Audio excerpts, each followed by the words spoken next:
How you guys doing? My name is Vincent Rocco, Vargas, an 18-year Army veteran, and I partnered up with American Battle Monuments Foundation to do some videos and give you a little bit of information about their organization. I know that your father is a veteran. Yeah. And he served when? Vietnam. In Vietnam. Yeah. So I want to ask you, man, did you know that over 200,000 Americans are buried overseas?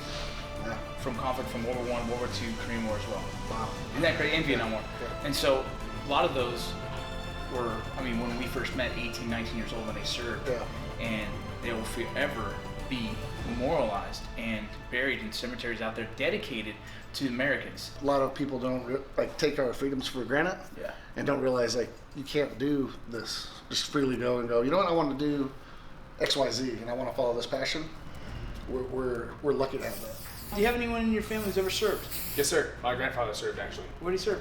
He served in Korea as a Marine, as a BA airman. He was part of the Frozen Chosen, actually. So how does it feel to you to hear the fact that over 200,000 and well over 200,000 military members are buried overseas? It's absolutely insane, actually. You've never heard this fact? No, not at all. Now, have you ever visited overseas? Have you ever gone to Italy or? Not yet. Not yet. No. If you do, now knowing that, do you want to visit those? Absolutely. Right? Absolutely. What conflict do you know a little bit about in the history? I dabble here and there. I think World War II is probably the biggest thing that I focused on. One of my first movies that I ever watched when I was 8 years old was Saving Private Ryan. Yeah. And it just stuck with me. What do you think about that scene where they're storming the beaches in Normandy? Oh, it's absolutely insane. I've read up on the beach landing a lot, actually, and to hear the recounting tales of people saying that literally the first foot of water was just pure blood. It wasn't even water anymore.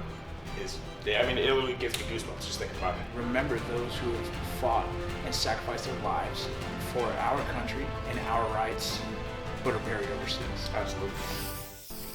I guess in real time, the best thing I could think of is thank you for your services, but it feels very generic, and I know it's a lot deeper than that.